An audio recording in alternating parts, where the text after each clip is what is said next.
All right, let's get started. We'll continue from where we were last time. So we talked through basic sampling last class. Today we'll build on that. We are going to talk about another sort of historically basic sampler, which is Langevin sampling. Okay, so in this setting, suppose you have.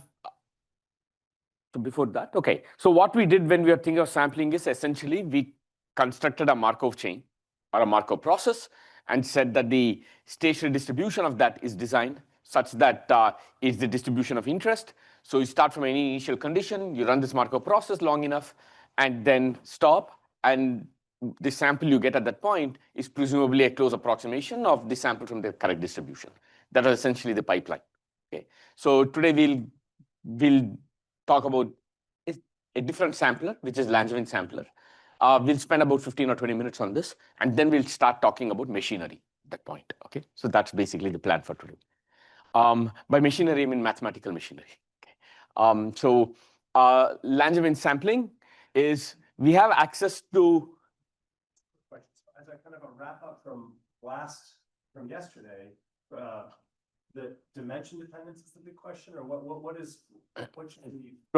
Good. Last time the takeaway was we have come up with an algorithm, but we never actually developed any machinery to show that it actually converges to the stationary distribution indeed. Well, I guess for Metropolis Hastings, we did show that its stationary distribution is exactly that. But we did not know the time rate of convergence. We didn't say anything about the rate of convergence. Okay, rate of convergence, by which I mean look at the density at any point in time t and look at the stationary distribution and look at some measure of distance between these two, either Wasserstein or whether KL or whatever. Okay, we don't have machinery to reason about how long should you wait before the sample you draw is a valid sample. And our black box is always access to evaluations of P star of X or C times P star of X. Exactly. And today there's going to be some other black box. Okay. Our black box is some function of C times P star of X. Okay. At least that's what I'm going to think about for the first block of lectures. And then we'll switch to a black box where we have a black box that can generate samples from P star of X. It's a very different type of a black box. Okay, so I give you a data set, and then I need to start doing something given that data set to generate new samples. Okay, so that's when sort of the learning side starts. This is more of the analysis. I'm trying to build up the analysis machinery before we get to the learning machinery. Okay. So just to continue with that discussion then, the black box we assume right now is something called the score. Okay, which is gradient of the log of the density. Okay, so essentially, why is this? Where is this coming from? If the density function is proportional to e to the minus some function, then this is nothing but the gradient of that function. That's basically that's where the score is coming from.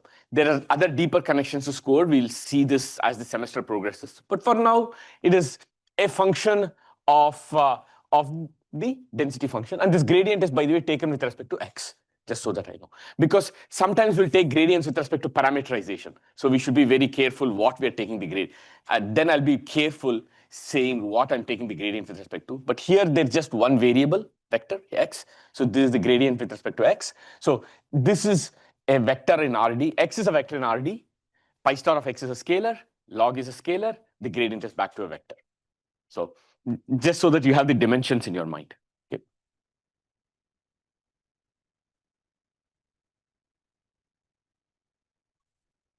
So that's basically the setting here. Okay. So what we want to do is, suppose we have a black box that has query access to this quantity, what would be a sampler? And here is again, we are going to think about it in continuous time for now. We'll discretize this about halfway through the semester and start studying discretizations. Okay. So the dynamics is the following: dxt.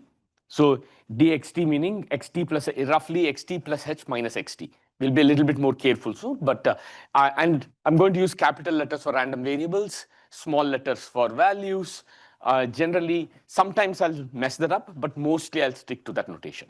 Okay.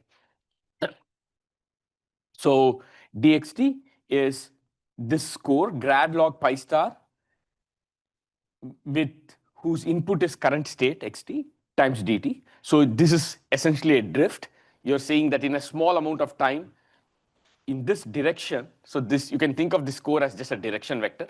In this direction, you're making a step, this magnitude times delta t, plus a little bit of noise added, meaning root 2 times dbt.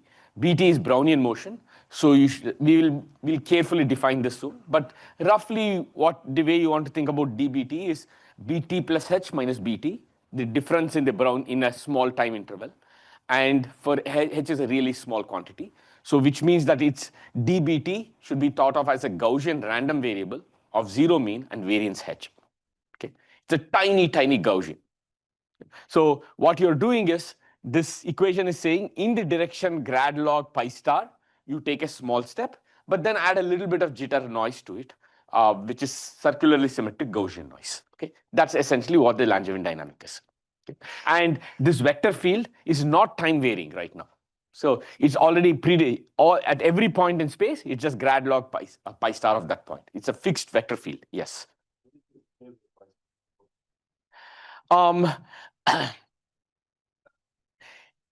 Essentially, so that you'll get a standard E. In the special case where pi star is just the Gaussian, then the square root will make sure the invariant measure is a Gaussian of zero mean identity covariance. It's just to make sure that the scaling of the covariance is 1. We don't know that yet. Only when we do this, find the stationary distribution of this, we will see that root 2 cancels with something else. So this is a special case of something called a stochastic differential equation, which is a continuous time, continuous state space Markov process. Okay. Over the next 5 or 6 lectures, we'll do this very reasonably rigorously. We'll understand SDEs, we'll understand Ito calculus. Today's lecture is going to be more hand-wavy and informal. Okay, but we'll make this rigorous soon. Normal with mean 0 and variance dt. Yeah, roughly. Yes. That's a reasonable way to think about it. Okay. If I'm making dt as delta t, yes. Okay. We need to be somewhat careful when calculating with this, but we will see that in like about 15 or 20 minutes. We'll see a little bit more about that. Okay. So at this point, I've just given you an equation and said that let's consider this dynamic. Let's sort of study the history of this equation a little bit before we start analyzing this. Okay. So variants of this algorithm have been studied by different communities. First, in the optimization community. Okay. So suppose that you want to minimize this function u of x over some set x in Rd. Okay. So this is just an general non-convex optimization problem. Okay. So one way to solve this optimization problem using a sampling method, we talked about it as motivation in the beginning of last class, is the following. Let's run the following. Gradient of u is you're basically doing some sort of noisy gradient descent. Okay? Gradient of u is you want to go in the negative gradient direction. So go down. Now we'll just talk about intuition from optimization, and then we'll come back to the sampling. You want to go down to the negative gradient direction, but you know that if you want to actually get to the global minima, then you need to add some noise. Otherwise, you're just going to get stuck somewhere. So you add a little bit of noise. Okay, the noise schedule with some variance as a function of time times dbt. So there is a little bit of noise added. Okay, right? That seems very intuitive. So how is it connected to what we are doing? Okay, suppose that sigma of t is just fixed. Let's say this is just a constant. Okay, then it turns out this problem, this dynamic, has a stationary distribution. So the constant sigma of t is just root 2 capital T. So I'm calling capital T as temperature. Okay, for the following reason. If you fix sigma of t is just this square root 2t, Okay? It's not time varying now. The amount of noise you're adding all the time is just a fixed variance noise. Tiny fixed variance noise. If it's discretized, think of it as delta t times the variance would be 2t delta t because it will be sigma square times it. Okay. All right. And then it turns out the stationary distribution of this Markov process is the following. It is proportional to e to the minus u divided by t. Okay. Yeah. So you see that if t is extremely small, so you're adding a very, very small variance amount of thing if it's fixed. Okay, then what you would get is a sample from e to the minus u of x divided by something extremely tiny. So let us say for simplicity, u of x at the minima is 0. Okay, just it's not required, but just for as a thought experiment. Okay? At the minima it's all 0. At anywhere else it's non-zero. Then you see that essentially x0 will have mass only. I mean, this density function will be 1, the numerator, at those points, and 0 almost everywhere else as t goes to 0. Is that clear? Constantine, it's okay. Yeah. And so this is again what I said last time. So you're effectively sampling from if you run this dynamic, this Langevin dynamic long enough, then the set, eventually when you run this sampler, then the set to which it's going to land in is going to be from the minimizing set, which is what you want. Yeah. Can be either convex or non-convex. I haven't made any assumptions at this point. We are going to make, for the theory though, to prove anything, we'll assume it's strong convex and things like that soon. But right now, I'm just telling you the motivation for this. Yeah. So when T is capital T, temperature is equal to 0. It is not well defined because this is even not well defined when T equal to 0. The SDE. Then it's not an SDE anymore. It's just a gradient. Then you're going to get stuck at a local. Think of what is going to happen. You start somewhere, you're just doing straight gradient descent with a non-convex function. You're just going to get stuck at some local minima somewhere. Right. Whereas I'm not interested in local minima here, I'm looking at global minima. So the motivation is for non-zero T, even if you get stuck at local minima. And the amount of energy you're adding will eventually pop it out of there and get somewhere else. And this is the word annealing, essentially. And so this is called this is what people call temperature annealing. Okay.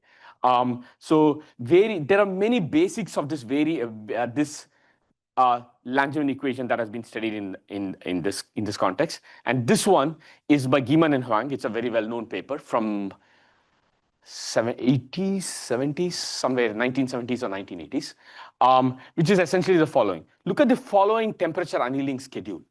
Okay, that the T is not fixed. It's going down as square root log of T.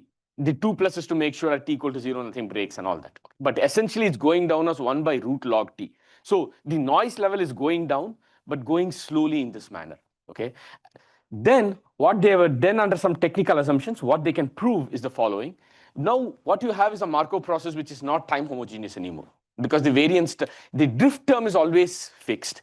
The field, but the noise added is time varying. Okay, yeah. But what if even the noise level version is caught in the local minimum? Sorry. I mean, this is to ensure that we are not stuck in the local minimum. Right? Correct. But what if even with this constraint? So I'm going to. That's it. With this, what you can prove is the following statement. So that's the question is, if you put this much noise, this is going down to 0, but going down to 0 slow enough.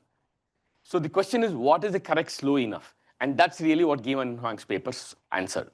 It says that if you do the noise schedule this way, then look at the density of that Markov process as a function of time. That's what mu xt is. Then that will converge in distribution to a distribution pi 0, which has the following property that its domain is the set of minimizers of U. Okay, so this is exactly what you want. This doesn't answer so there are two questions we care about. One, does it have the right property in the limit? And two, how fast does it take to get there? Okay, so we are still now in the setting of, are we getting to the right place? We still need to deal with how fast does it get there. Shouldn't that constant be dependent on the function value you use? So there's a lot. I've hidden lots of things under. Use twice differentiable, some Lipschitz. I've just put in a C there. Okay, you can put some. So what's the dependence on the curvature and things like that is what you're asking. It's all there in the paper. I've just pulled it out and put in a C here and said that there are technical. It's not true always. You need additional assumptions and how that C needs to be picked and so on. What I was focusing on here is the dependence. How should the time dependence be is what I was I wanted to highlight here, which is why I just put the denominator part and put everything else into a C.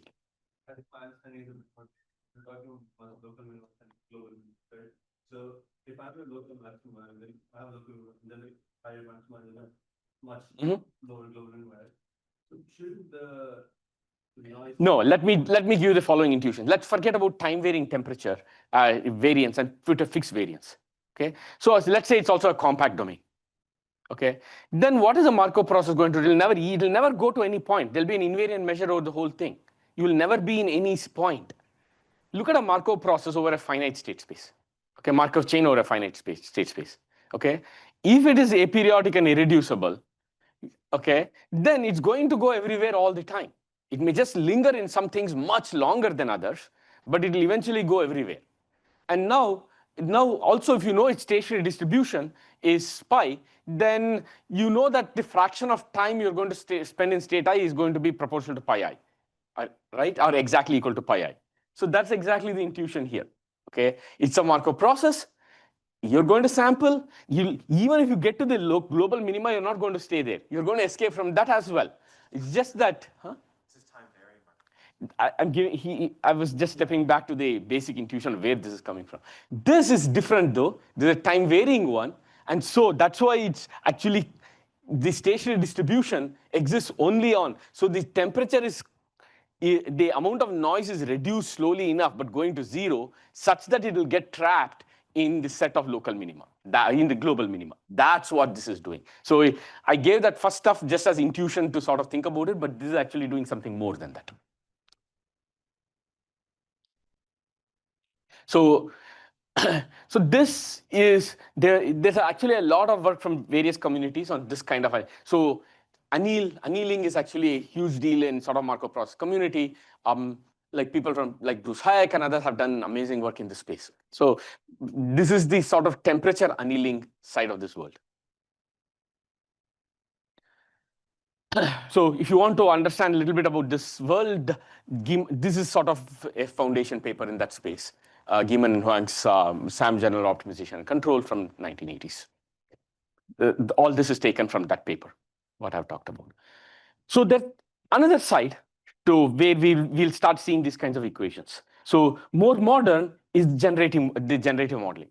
So the goal is to generate samples from pi star of x. However, we do not, so what you have maybe is grad log pi star of x or some approximation of that. We typically will not have grad log pi star of x. When we get to DDPM and things like that, I'll tell you why it's difficult to actually, okay, actually maybe it's a good idea to just have a side, since we are talking at a very high level. What's the problem with grad log pi star of x? Okay, if you want to learn this thing. Let us say that x is a vector in some very, very high dimensions, say 1,000,000 dimensions. Okay, but say pi star of x lives on some very low dimensional manifold of this high dimensional space, maybe a 10,000 dimensional manifold. Okay, so what would grad log pi star of x look like? Everywhere off the manifold is infinite because the density is 0. Okay, on the manifold there's a flow. So what if you want to actually figure out grad log pi star of x, it's singular, this thing. It is infinity outside a very, very low dimensional space. And on that space, it's actually something finite. So if you start a particle somewhere, so if you did have this truly, and you want to say, how will the evolution of a particle go in this space? Okay, you start from outside the space. Because the field is infinite outside it will collapse very, very quickly, instantly, essentially, onto the manifold. Okay, and then it will sort of creep along the manifold according to you should define gradients correctly because it's on the manifold, but it will creep along the manifold correctly. Okay. there are several, from an inference point of view, even if you learned this, this seems like a weird way, right? You're in ambient space. Suppose that, I'll just draw a cartoon, okay? Suppose this is the curve you want to be here, and you want to get here. What this could do is this, and then go this way, okay? Whereas what you may want to do is this. You may want to do that. That's from an inference point of view. From a learning point of view, suppose I give you samples and say, learn this thing. If you're outside, you have a super strong field which is pointing towards the manifold, and in the perp along tangent to the manifold, you have a finite dimensional thing. So you're getting swamped by the perp field when you're trying to learn anything, and it makes it much harder. So what you would do is a different type of annealing to resolve that problem. You'll never try to learn grad log pi star, but try to do something else. Why is it infinite off meta? Because you have one of, Pi star of x is 0 of the manifold. but also grad pi star is 0. Like you're saying grad like pi star is Log. The manifold will be at the edge of the manifold. It'll be some weird, it's going to be singular. It's a singular measure. That's what I want to say. Outside the manifold, you will point strong, infinitely fast, perpendicular. It depends how you do it. You should point to the manifold, isn't it? what even is log? It's log of 0. It's not defined outside. It's not well defined outside the manifold. So what should it do if you start from some point? It should be hit the manifold as quickly as possible. So my intuition is it should be, I'll think offline, okay? It should go, the perp should be infinite anywhere, and our parallel should be something. Okay, it depends how you're annealing it. It depends on the annealing schedule. I suspect there is an annealing schedule which will get you infinite as well, but maybe I'm wrong.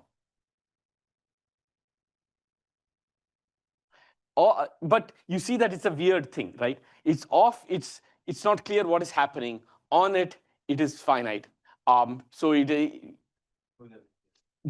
what you could do is smooth it and lift it to the entire ambient space. Okay. So what instead you could do is Gaussian smoothing. Instead of actually trying to figure out pi star of x, just smooth it by Gaussian, convolve it with a Gaussian with some finite variance as a function of t. And that variance should go to 0 as t tends to infinity or whatever your terminal time is. Okay. Then at any point in time, things are well defined. You're not worried about some densities on whether you don't know whether it's on a manifold or not, but you don't need to worry about any of that. This is much smoother. Okay. You're just, yeah. So this is called Gaussian annealing, which is convolving the, so this is convolving the pi with the Gaussian. So this is a very different thing from temperature annealing. Temperature annealing was using a fixed vector field, but playing with the variance term. This one is keeping a fixed variance term, but changing the drift field itself. Okay, so it's a different type of annealing because ends up using in the standard Langevin, we were using a fixed vector field here, and we were changing this. Whereas what now you would do is this. We have just rescaled time, depending because you're moving forward or backward. You want to get to a setting where a t goes to a terminal time, whether it's capital T or infinity. You basically get to pi star, grad log pi star. But before that, you're dealing with more and more unsmooth versions of it. Okay. So your vector field is changing, but the variance term is fixed. So this is called annealed Langevin dynamics. Okay. DDPM is yet another type of dynamic. It is this. It has an annealing-like thing, but it also has some x.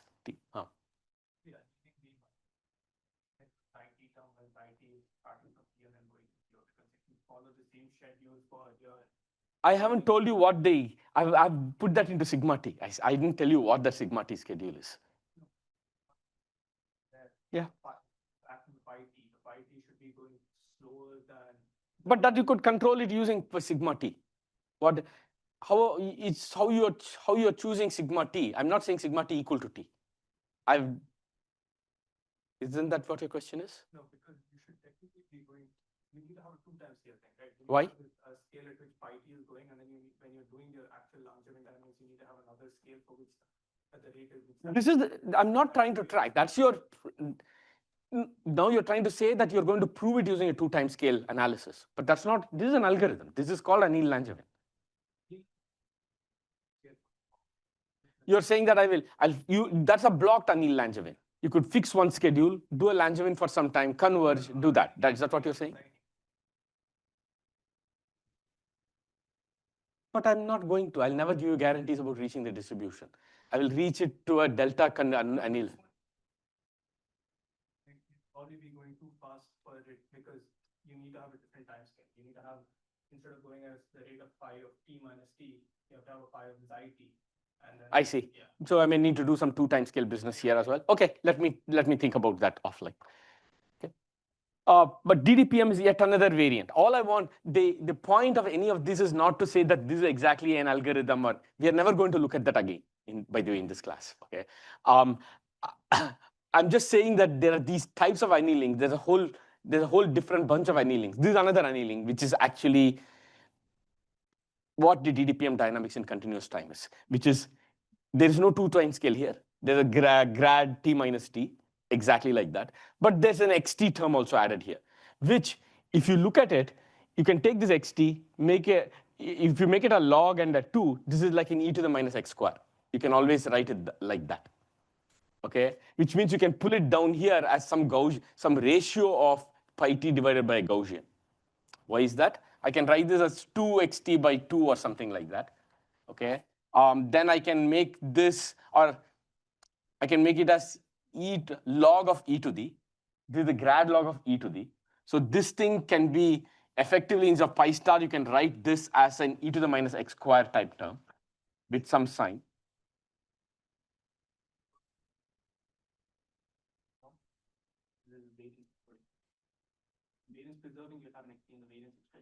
This DDPM? You're saying there should be no xt? DDPM needs an xt.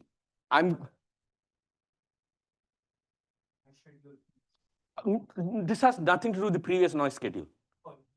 I'm not saying log. I've moved to the third. Each one of these is a different model with some other noise schedule. I don't know what the noise schedule here is.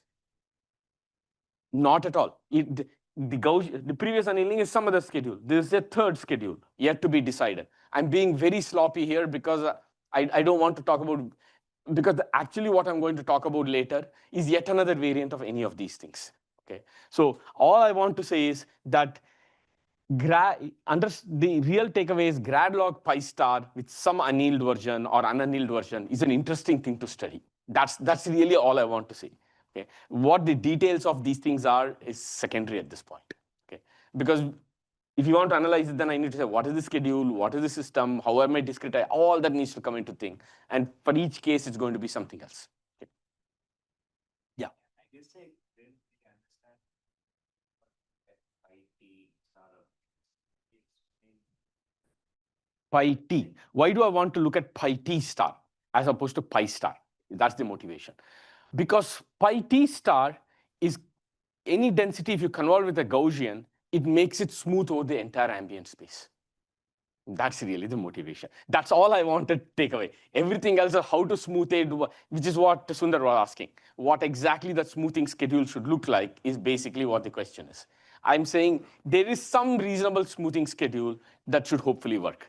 Pi star is zero outside the manifold, but by smoothing it, you make it. It's on everywhere in the space. So the way, if you remember my cartoon, if I'm trying to track to get to some density on some manifold, I will go slowly towards it. I will start in ambient space, traverse towards it, and try to get to it. That's the intuition. Yes.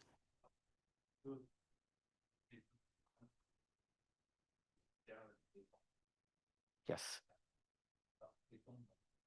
Very good question. So right now, I'm just saying that it's plausible that we can there may be some way to learn grad log pi star of t, okay, pi t star. I didn't tell you how to learn that. That's yet another story. We will get to sort of learning only after lecture 6 or 7. Right now, the goal for the first few classes is the following. Today, this part is to motivate the fact that this kind of object, grad log pi star of t, is an interesting object to study.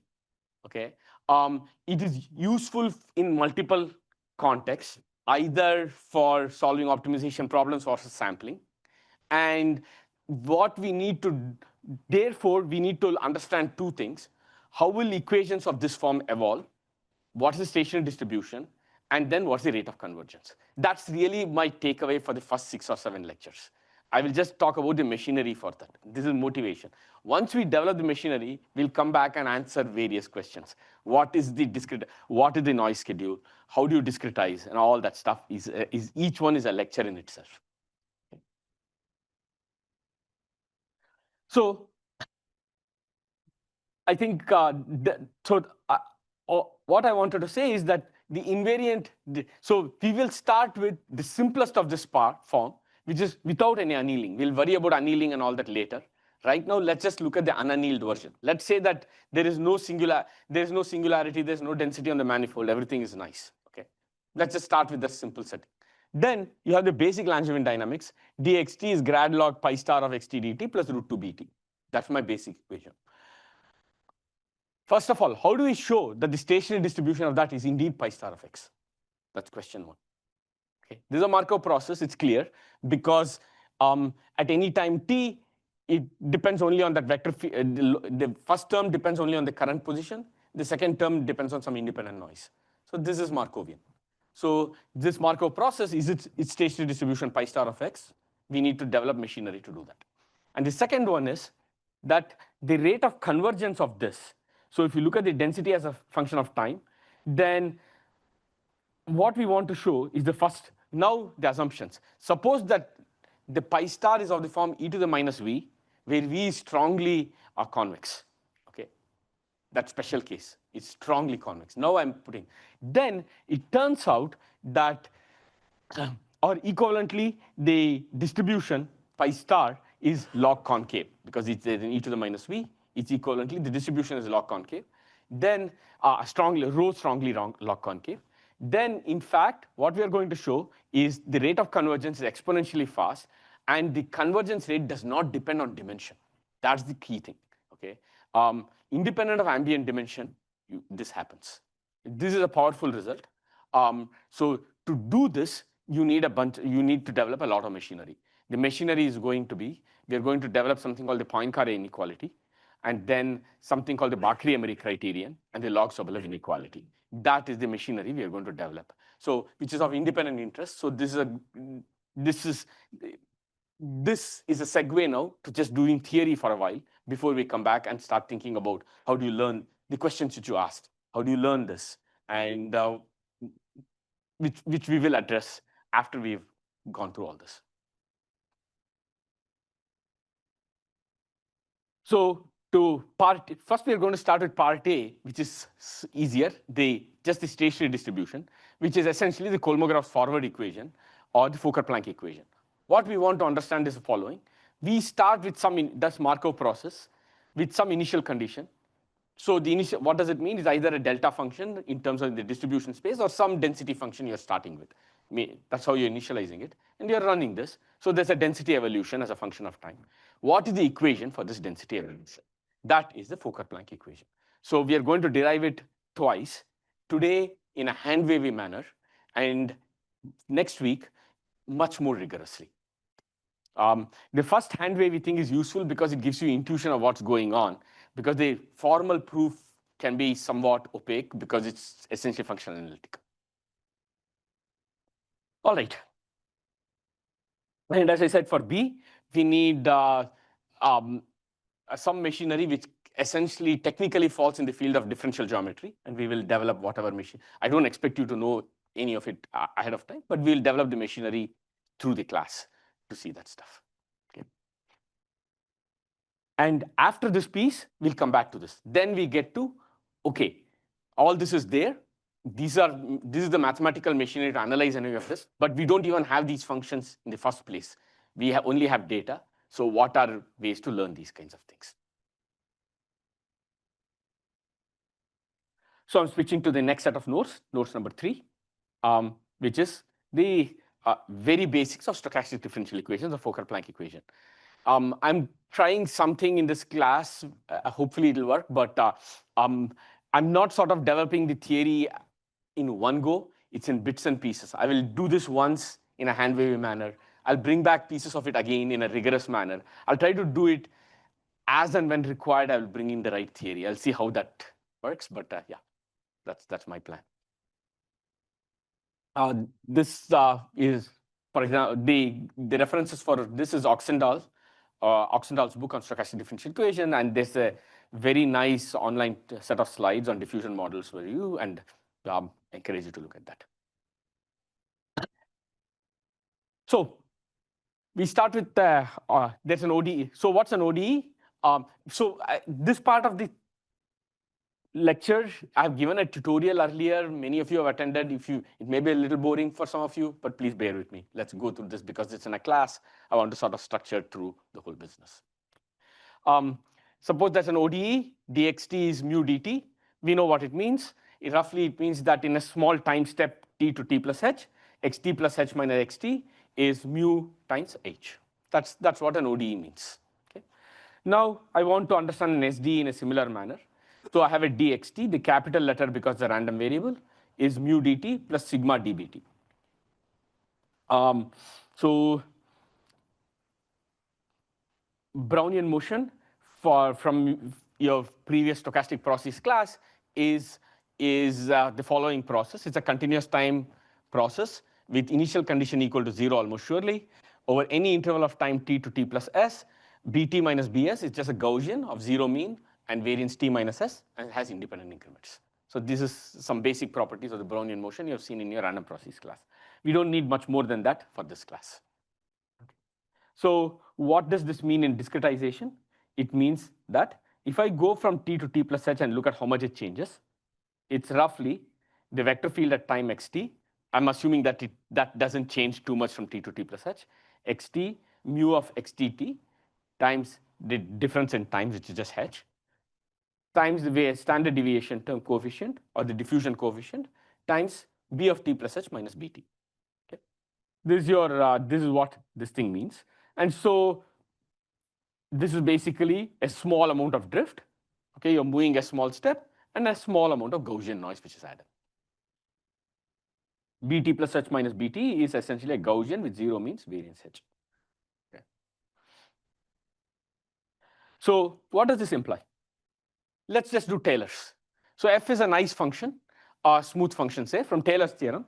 If you think of a as a small perturbation about x, f of x plus a is f of x, plus the derivative of f times a, second derivative times a square by 2 plus higher order terms.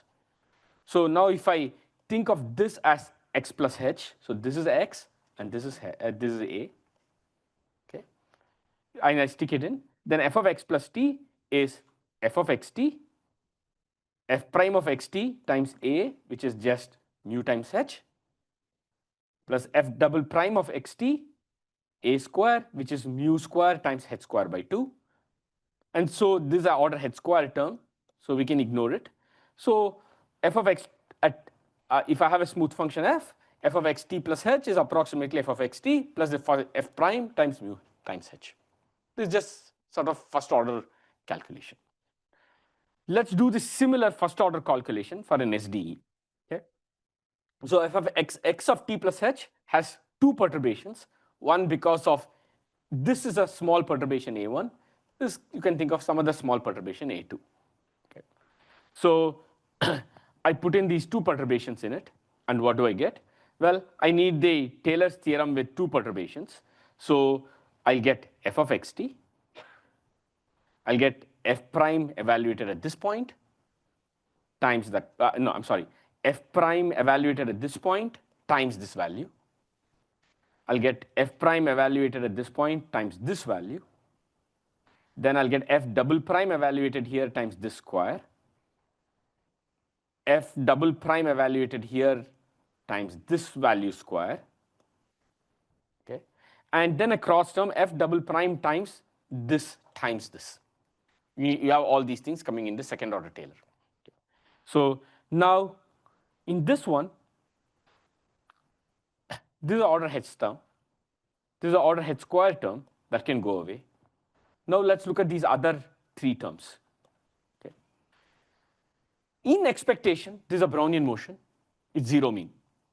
So in expectation, I can just ignore this. In expectation, because this is independent. This is an increment of Brownian motion from t to t plus h, which is independent of anything else. It's independent of anything else, and therefore in expectation that is zero. Yeah. The green have an over 2 also, or It should have an over 2. has the root 2? Yes, it has a no root 2. It has a 2 which I missed. Good. Let me over 2.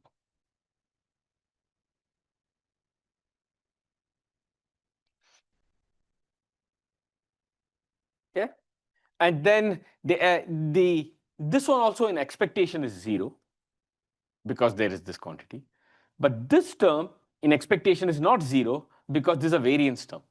Bt plus h minus bt whole square is just h. So this quantity, second order, affects first order of this. That's really the takeaway, which is why the calculus when you have noisy systems is different, and that is Ito calculus in essence. Okay, that second order terms need to be used when doing first order calculations because the noise variance is linear in H. Okay, so that is really the takeaway here, and so we want to then develop the calculus for this a little more formally. And I want to develop the calculus first in today's class in a very narrow sense. I just want to understand how the density of xt is going to evolve as a function of time. I'm just going to using just this, nothing more than what we have said so far.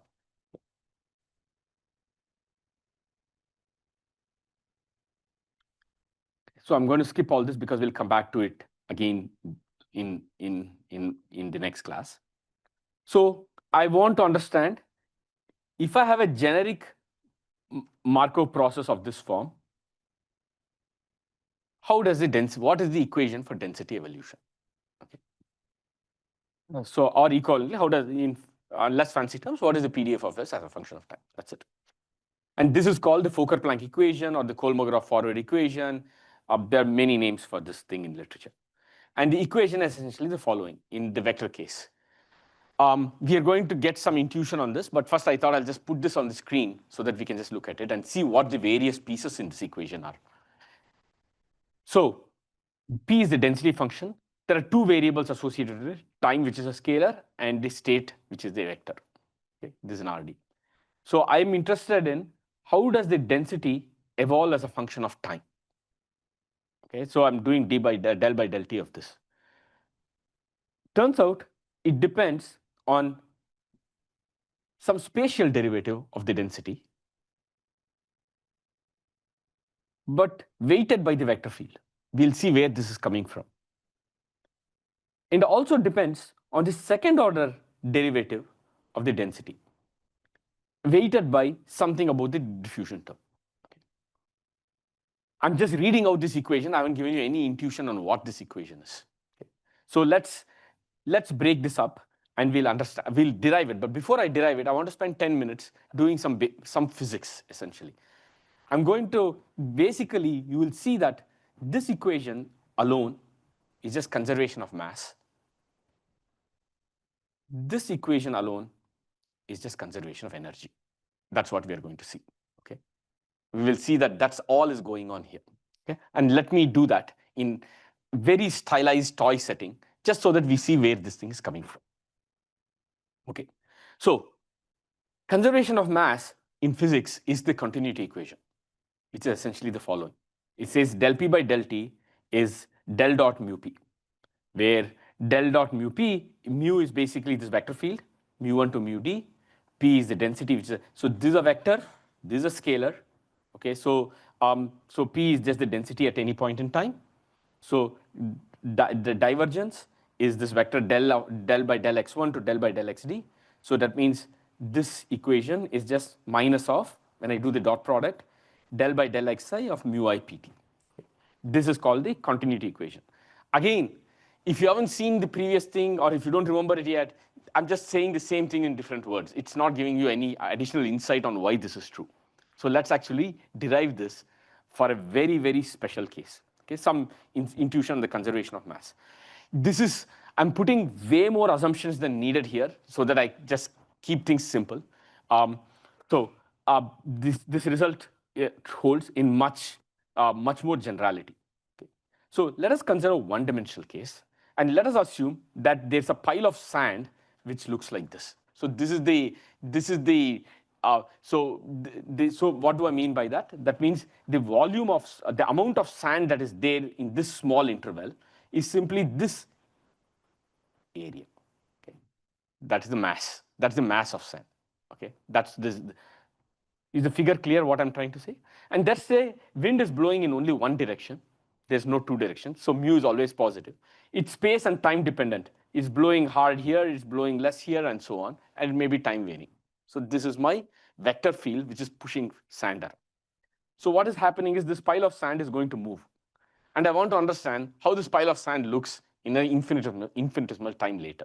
This is what density evolution is. I've got this picture. I want to see how it moves as a function of time. So let's just derive this, okay, for this simple case. Again, stop me if something here is not clear. So I have two variables as a function of space, scalar, and time. So let's look at P of the density at a small time in the future, delta t. So Pxt I know. I want to go a little further in time. So I'm looking at t plus delta t. And I want to look at the total amount of mass. I'm only focusing on this region, delta x. So I'm just going to look at the total mass there is that times delta x. That's the amount of mass that is going to be there in the future delta t time. That's equal to, well, there is some amount of mass there right now, Pxt times delta x. Okay. Then there is some mass from here that goes in here. Let's see what happens there. Okay. So the amount of mass that is here right now is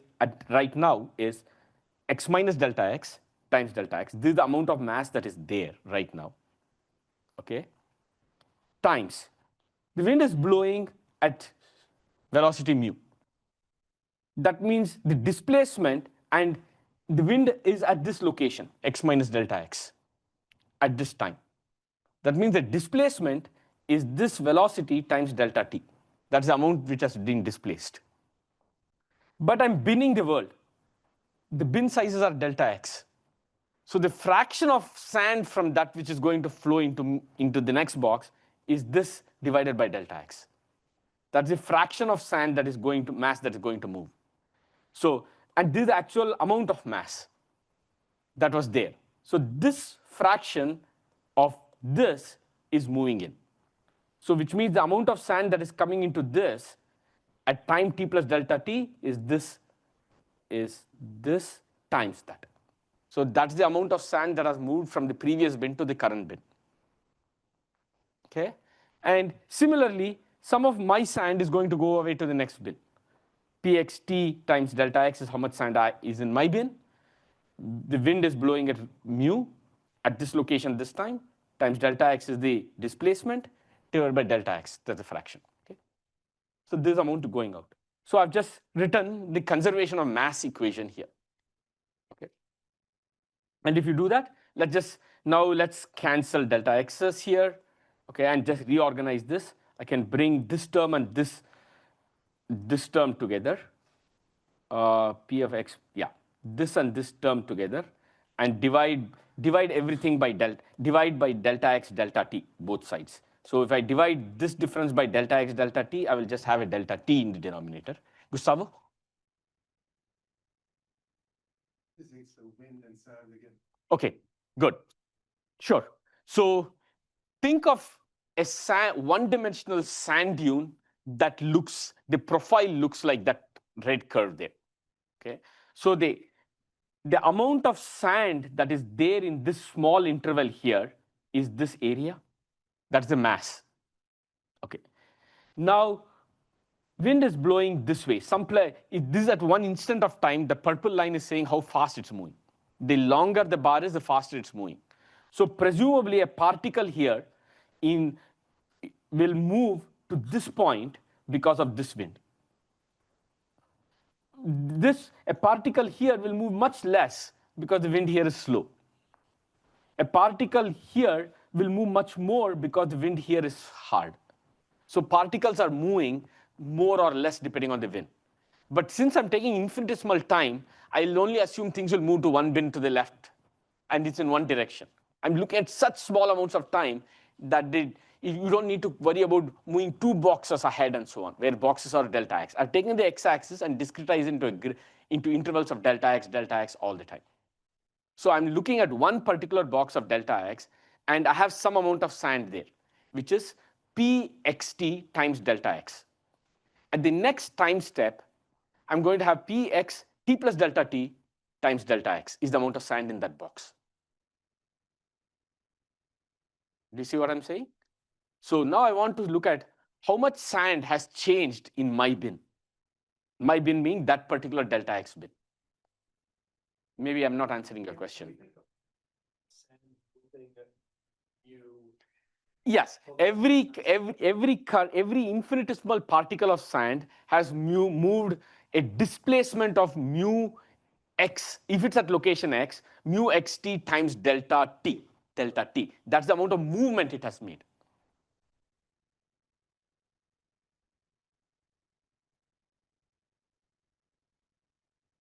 So is that every kernel of sand? So now let's go back through this once more. Right?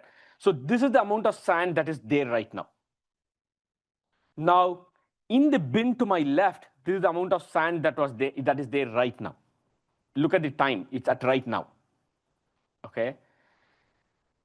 The wind is blowing here at velocity mu.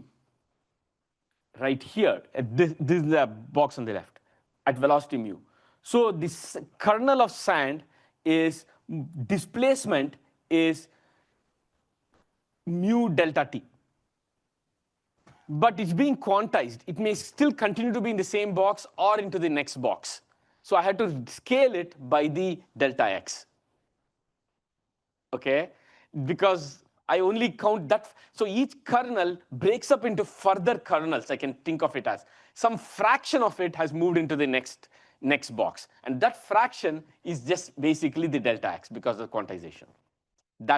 Maybe that was what is not fully clear.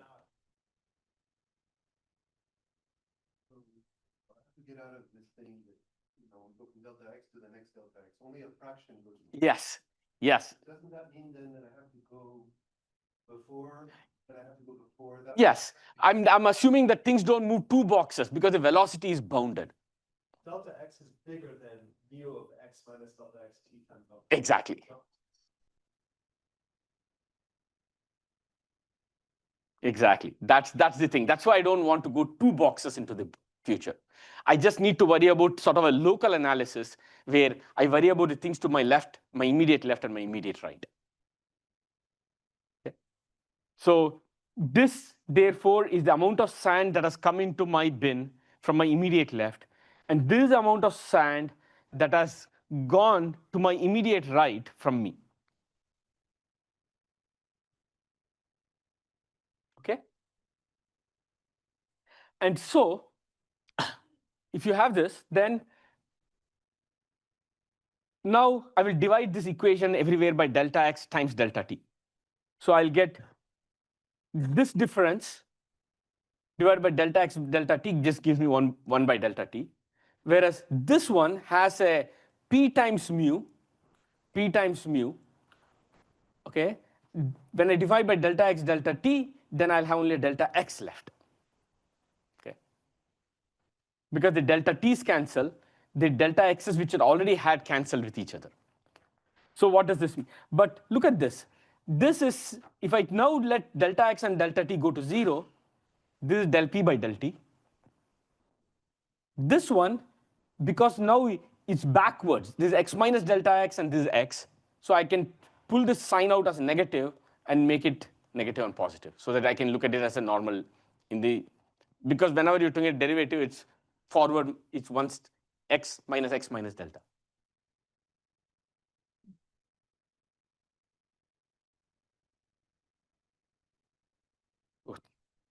Good, let's fix it right now. Okay? And so if I take the limit, I get del p by del t is minus del by del x or p times mu. So now you see why the conservation of mass in a velocity field essentially gives you this equation. Going back to the density evolution of the Markov of the equation. See, that's exactly this first term. Okay. It's basically saying that if you think of density as infinitely number of particles in a vector field, if there's a conservation, the density should overall integrate to 1. So there's conservation of mass going on. This is just conservation of energy, and we'll see that next. So before I switch, is there any question on just this part of it? Yeah.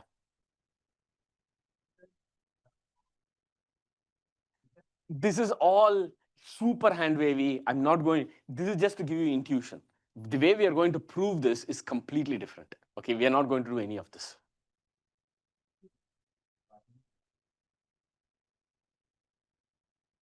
Here. Okay, so this is, think of, again, going back to Constantine's point, think of a kernel of sand at velocity, is being pushed at velocity mu. Okay, so in a time delta t, it's going to move delta t amount of time. But it may be in my box itself, but that may not be in the next box. Now I need to figure out how much of it goes into the next box. Each box is delta x. So I can think of it as a fractional move. So I can say that I somehow, and I don't know where it is. So I'll smush it out and say some fraction of it actually moves to it. And that's why I'm dividing by delta x. It is. I'm just doing the analysis in that. For that box, it will do that. I'm just looking at the analysis locally for this box. So whatever is left would be, we are accounting for that essentially in this third term. Because what is leaving from me is the same analysis would be for that box. Yes. Question.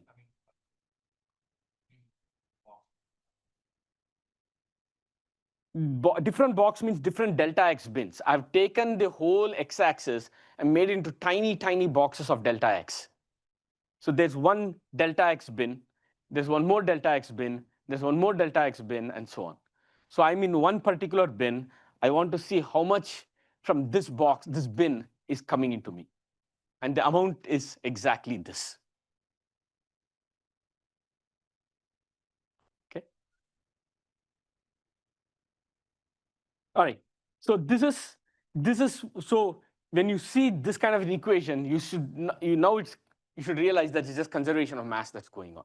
When a velocity is multiplied by density and taking a spatial derivative, that's conservation. So this is where this is coming from. The other is heat. Okay.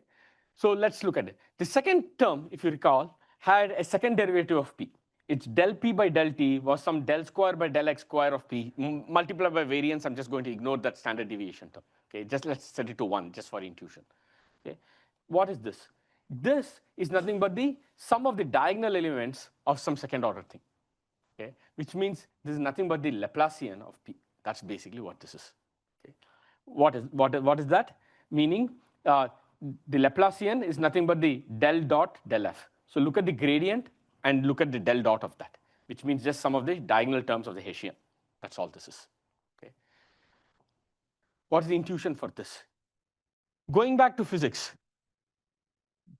and if you want to see exactly the proof, Jacob wrote it out on the board here. We'll come to that. We can discuss that. But what is the meaning of a Laplacian of a function? So let us think of P as temperature. Okay. So what is temperature? Temperature is just nothing but average kinetic energy. So it's an energy term. We know from physics that Q equal to mc delta T. That is heat. Heat is nothing but temperature, difference in temperature. Okay. Heat is a flow. So this is the heat equation. It's basically saying, look at the heat flow. P is a temperature. The Laplacian basically is, if I look at Laplacian of temperature at a point of x, it's basically the difference in temperature. Look at the average temperature around me and look at my current temperature. Look at that difference. So that this is nothing but, the Laplacian is nothing but, on a small shell around me, find the average temperature minus the temperature at me. That's exactly what the Laplacian is. And if you want to see sort of a derivation of that, thank you, Jacob. But you just do a Taylor second order expression. And when you do an integration around a shell around me, the gradients behind and forward cancel each other out. okay, which will leave the second order term, first order term completely vanishing, and the second order term will just pop out. So that's how you get the Laplacian when I do a integral around a point. Okay. You have a gradient this side on that side, and they are, every side cancels each other out, giving only sort of the second order term. So this is actually a first order difference of temperature, my average temperature around me minus my temperature. So if you look at energy, heat, energy flow, the higher the temperature grade, this is the essential temperature gradient. And so this is basically the heat equation. And that's what the Brownian motion is adding. It's adding energy. And so this is actually coming from the conservation of energy equation, which is why I said that the Fokker-Planck equation is essentially conservation of mass and conservation of energy. Okay, that's where that is coming from. Okay, so this is just some intuition. So hopefully you'll feel a little more comfortable whenever you see these kinds of second order terms. And yes, you want to say something? Energy would be factor of. But there is no energy leaving the system, right, in this context, in this setting.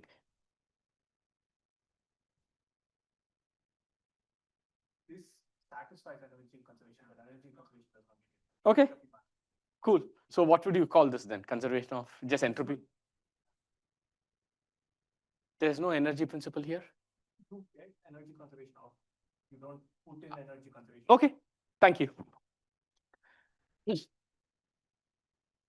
Hopefully, for people online, if you haven't heard this, Sundar was saying that this is an this is not conservation of energy strictly speaking. You'll get conservation of energy coming out of this. Is that's basically what you said? Right. Anyway, this was just a side discussion to just make you feel a little happy about this equation. That was the point of this. So let's actually derive. I'm going to derive this Fokker-Planck equation in two different ways. The first in a hand-wavy manner, and then next lecture we'll actually do it properly using semigroups. Okay. So the honest proof will be next class. Okay.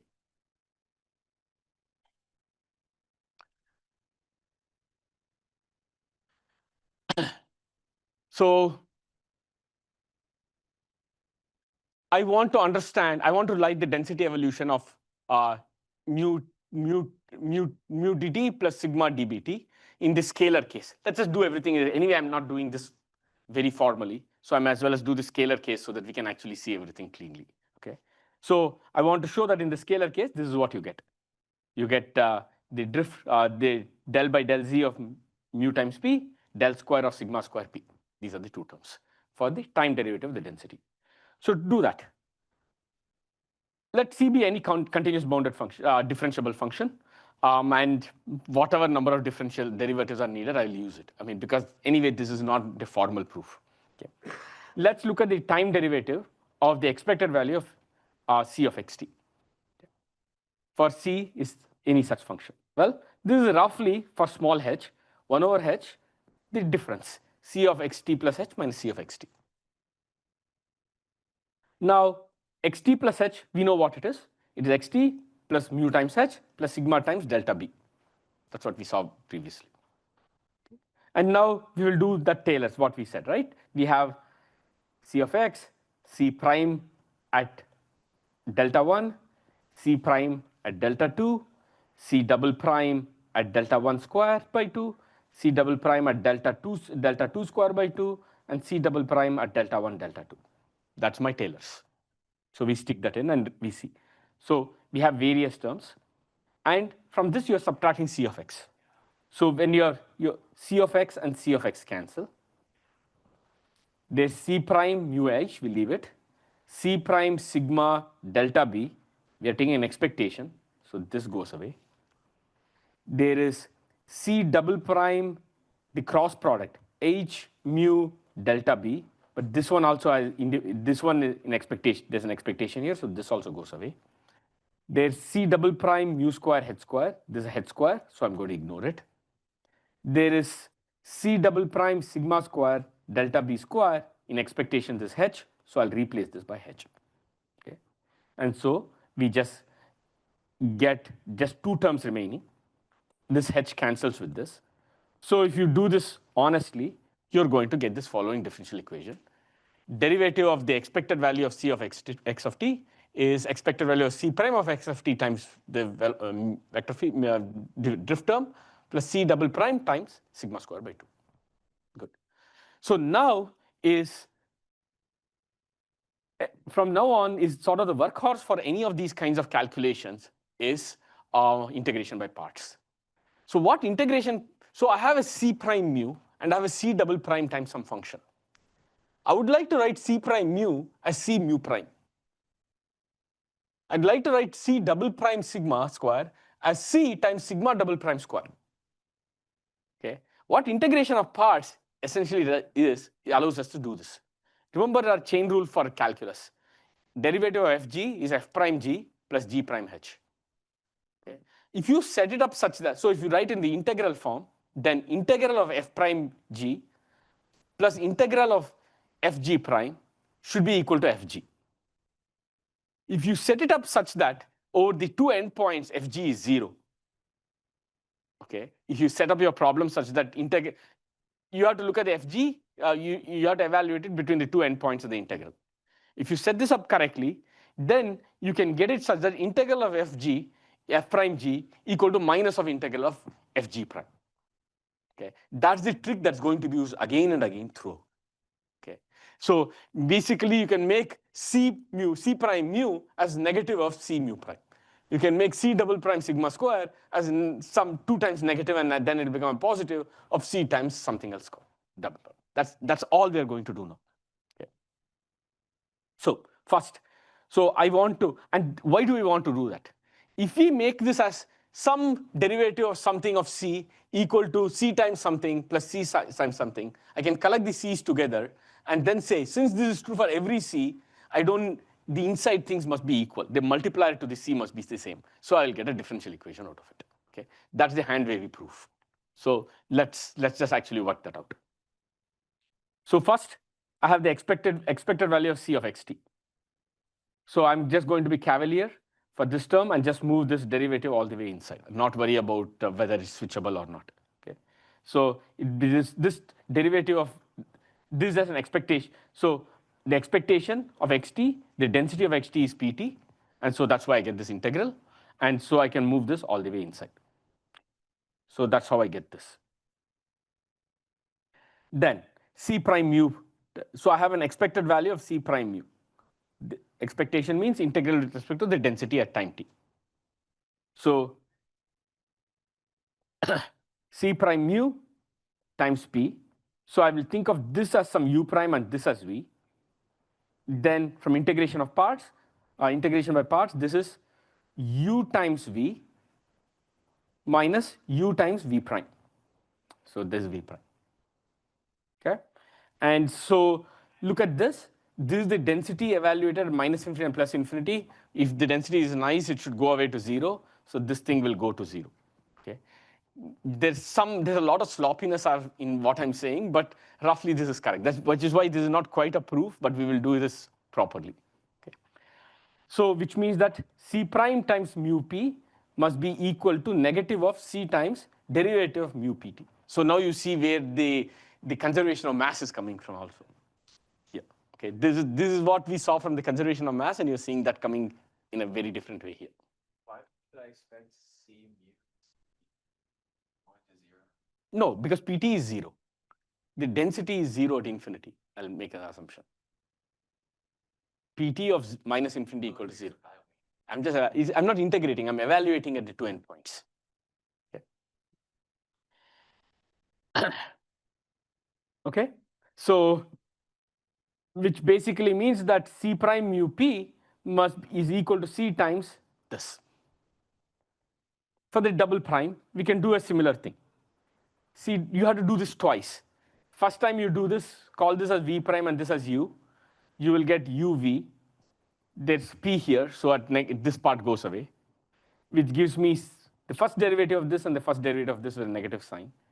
Now look at this and do this once more. Then you are going to get c times the second derivative of that. The inside term requires, why is that going away to 0? Requires some stronger assumption for this analysis that this difference is also equal to 0. The derivative itself is 0. That means not only the density going to 0, the rate of going to 0 is also 0 at infinity. Again, it's not clear any of this is required, but I'm just going through this calculation here.